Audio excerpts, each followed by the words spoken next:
Hey there, everyone. Welcome to the Jason Wright Show. All right, today I want to continue on my digital detox series where I talk about things that I have put in place as a way to help reduce my consumption of digital content.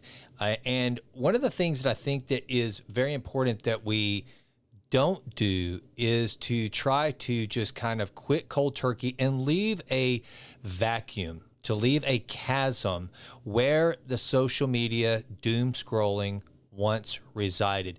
The thing that'll happen anytime you create a vacuum, there's something that is going to fill it. Very rarely will you create an opening or create a space for your mind to go that it just remains empty with nothing in it. It's going to be filled with something. So you either have to just kind of let your subconscious take over and fill it, which ultimately will be the path of least resistance. It's going to be the lowest resistance filler that it can find, or you can deliberately choose what is going to fill that vacuum. And that's what I want to talk about today on the Jason Wright Show. Let's get to it.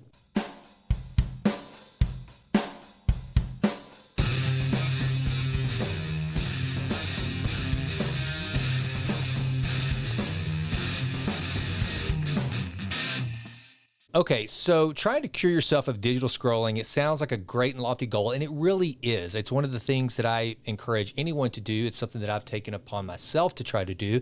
And the thing that is most challenging is figuring out, one, how to do it in such a way that it sticks. It's like anything else. It's like if we want to create a new habit, or if we want to break a bad habit, we have to create a new habit. That's one of the things that James Clear talks about in his book, Atomic Habits, is that it's not enough to just stop the old habit. I guess that can work in some instances, but generally speaking, you know as well as I do that just saying, I'm just going to stop doing that thing and that's it, then what'll happen is we will be so hyper-focused on the thing that we once did that we're constantly using our willpower to battle the craving and the urge to go back to the habit that we broke. And so the better tactic is to remove the bad habit and replace it with a good habit. And so that's what I want to talk about today. And I'm going to call this stuff, this is for intellectual nutrition. Let's get some nutritionally dense intellectual activities to replace these very high calorie, low nutrition things that we're filling our heads with, like social media. That can be X, that can be Instagram, that can be Facebook, whatever your poison of choice is. Instead of just deciding I'm not on Instagram anymore, I'm going to do away with it. Instead, let's replace it with something else, because here's what happens. Going back to what I said in the opening, if you create a vacuum, something is going to fill it. Either you're going to deliberately fill it yourself consciously, or your subconscious will actually fill that void with something. So the first thing that I think makes the most sense, and this is one of the things that I've tried to do, I'm going to tell you exactly how I've done it, is to read more. Reading is exercise for your brain like none other. It's what Jim Quick, the author of Limitless, not to be confused with the movie, there is a book called Limitless by Jim Quick that is incredible as far as understanding brain exercises, how to read faster, how to retain more, where he talks about how reading is push-ups for your brain. I firmly believe this. Anyone that is incredibly intelligent, they probably do a lot of reading. And the thing is, it's not just because you know more and you're a better conversationalist, although that is an incredible ancillary benefit. But more than anything, it just keeps your brain active. It gives your brain an exercise like no others. And also, I guess you could sit down and probably do algebraic problems and math problems. I guarantee you there's some study out there that shows where that's beneficial. But who the hell wants to do that? And it's just, for me, it would be absolute torture. So I know I wouldn't do it. Whereas reading, while sometimes it's not the thing I really am craving to do, at least I get a story out of it. And that's another thing. It's like, okay, so what do we read? Well, it doesn't have to be some classic novel. It doesn't have to be Dostoevsky or Tolstoy or Faulkner, or it doesn't have to be something like that. It can be something that is read purely for pleasure. And if you're someone that just does not read books, and that's that's just pretty commonplace now, right? A lot of people just don't pick up books and read them anymore. Well, then start with something really small. Start with an article. Find a magazine that's of interest to you, even if it's about sports or something completely non-intellectual in nature. Pick it up and start reading. One of the things I think is really important is that if you try to make a shift, if you're someone who scrolls for your news, if you get your news from X, or you look at, I don't know, other news sources, even if you look at, I guess, Apple News is pretty good. You can actually have a curated set of news stories. I use Apple News as a way to read my news, but I think that's the biggest key is don't just watch and listen for your news. I guess that's what I'm trying to convey is don't just look at, I never forget whenever I was in graduate school, one of the smarter guys in the class had a big job and very smart, bright person. He told me that he got his news from The Daily Show back when Jon Stewart was still the host. And I'm like, that's not news. That is comedic headlines about the news, but that's not the news. Instead, try to read your news. It's one of those things that even though if you read certain papers, they're going to have their biases. The New York Times is going to be far more left than the New York Post. But there's something about reading it that allows you to pick up on the cues of one way or the other and then discern for yourself what the truth is. And also, again, it's just better exercise. So I think a really good, nutritious way to get your brain in better shape and something to replace the doom scrolling with is to start to read your news. One of the things that I do also, and look, you got to remember, the dopamine IV that is your phone is always looking to find a vein, always. And so you have to prepare yourself for it. Even though I have Kindle, the Kindle app on my phone, I have pulled out, actually I bought a new Kindle, not a Kindle Scribe, just a down and dirty Kindle to read books on. And the reason why is because I can't do anything with it other than read books. Whenever I try to, and I use my phone. Now this is what I do too. Here's kind of another tactic. Because I have Kindle on my phone, what I will do is when I find myself wanting to go to Instagram, which I deleted Instagram off my phone, I only have it on my iPad. So that causes a little bit of resistance that I have to go get my iPad to look at Instagram. But I still have YouTube on there. I go back and forth, taking it off and putting it on, but I have it on there at the moment. But anytime I want to just start scrolling and looking at YouTube videos, instead I'll try to make myself just open up Kindle and start reading. And it might be something small. It might not even be the book that I'm actually reading on my other Kindle. I'll choose something else and just read a couple paragraphs to try to satisfy it. So go find ways that you can always have books on board and reading material on board with you at all times. It's kind of like never go to an airport without some good nutritious snacks in your bag. Never go to a grocery store hungry. You prepare for these things. So never go to a place where you're going to be sitting. Like a good example is like if you're going to get your oil changed and you know you're going to be sitting and bored for a little while, have either a Kindle with you, a physical copy book, or at least have something on your phone that you can read to take the place of the scrolling. Again, you're replacing one thing with another, and getting into a habit of reading is really good. And also, once you start to read more, don't be afraid to read challenging things. One of the hardest books I've ever read, I still have not finished it, is Ulysses by James Joyce. It's a complicated book. It was one of the very first books that was just a complete stream of consciousness. And what that means is essentially you kind of go back and forth from what is in the head of the person telling the story and what is really happening. And you have to kind of figure it out. So it's a complicated read. Now, I will pick up books like that, not so that I can carry it around and look smart, but for the challenge. This is important because challenging things release norepinephrine. I'm probably pronouncing that wrong. One of the brain chemicals we have that is stimulated whenever created whenever released. I guess it's released whenever we are challenged. This is the precursor to a flow state. So what you want to do to try to get into flow, kind of a sidebar here, but it pertains to if you want to get into a book and really start reading, it's a little harder than what you're used to. You're going to go through this phase where there's a complication. It's kind of hard. You kind of hit the wall. Keep going. Whenever you start to have that moment of, I don't know what the hell I just read, and you read the same paragraph over 3 times, try to keep going, because right around the corner is a flow state. Now, it's kind of like a Goldilocks type thing when you're trying to get into flow. If the task is too complicated, you're never going to get it, you'll crumble. It won't work. If it's too easy, you're not going to get into a flow state.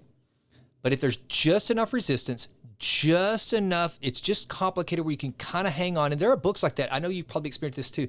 There are books that I read where I feel like I'm kind of hanging on by my fingernails, like I'm keeping up, but man, it's hard. I'm having to really focus. And then all of a sudden, something happens. Something loosens within your mind, and you find yourself in a flow state, and it's all of a sudden you feel good. You're like, oh my gosh, this is a complicated read. This is a doorstopper of a book, and I'm following along. That's because you've now entered a flow state. So try to read challenging things. Another one, high quality video.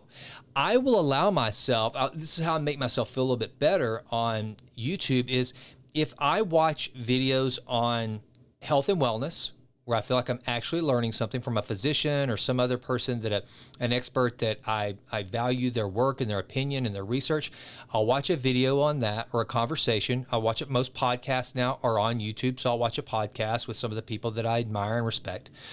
Or like on finances, another thing, I'll watch a lot of videos on finance. There's a great one, as a matter of fact. There's one that Ray Dalio put out years ago that discusses how the American economy works. And I think that might be what it's called. How the Economy Works might be the title of it. One of the most viewed finance videos of all time. Highly encourage any of you to go out there and watch it. It is one of the best explanations of how recessions happen, how credit works, how monetary policy works. Fantastic video. So instead of just going and scrolling and watching cats play the piano or something for the 19th time, go and find a video on finance, or something that you can actually learn from. I think that's very important.